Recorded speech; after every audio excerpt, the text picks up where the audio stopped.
حضرت صفیہ رضی اللہ عنہا حضور نبی کریم صلی اللہ علیہ وآلہ وسلم کی پھوپھی اور امیر حمزہ رضی اللہ عنہ کی بہن تھی۔ آپ جنگ احد میں موجود تھیں۔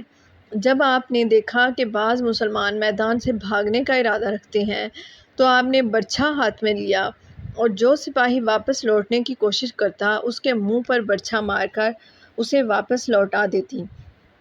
جنگ خندق میں حضور اکرم صلی اللہ علیہ وآلہ وسلم نے تمام عورتوں کو ایک قلعہ میں بند کر دیا اور خود صحابہ کے ہمراہ دشمن کے مقابلہ کے لیے نکلے۔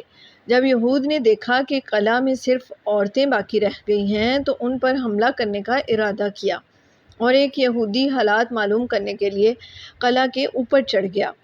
اس وقت قلعہ میں عورتوں کے علاوہ صرف حضرت حسان رضی اللہ عنہ تھے جو کمزوری کی وجہ سے وہیں ٹھہرے ہوئے تھے۔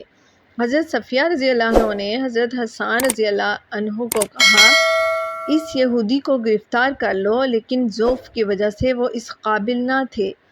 پھر حضرت صفیہ رضی اللہ عنہا نے خیمے کی ایک چوب لے کر یہودی پر حملہ کیا اور ایسا زبردست وار کیا کہ یہودی وہیں ڈھیر ہو گیا۔ پھر اس کا سر تن سے کاٹ کر قلعہ کے باہر پھینک دیا۔ جب دوسرے یہودیوں نے اپنے ساتھی کا کٹا ہوا سر دیکھا تو انہوں نے خیال کیا کہ قلعہ میں صرف عورتیں ہی نہیں بلکہ ان کی حفاظت کے لیے مرد بھی موجود ہیں۔ اس وقت حضرت صفیہ رضی اللہ عنہا کی عمر 60 سال کے قریب تھی اور اس بڑھاپے میں انہوں نے جو بہادری دکھائی وہ مسلمان عورتوں کے لیے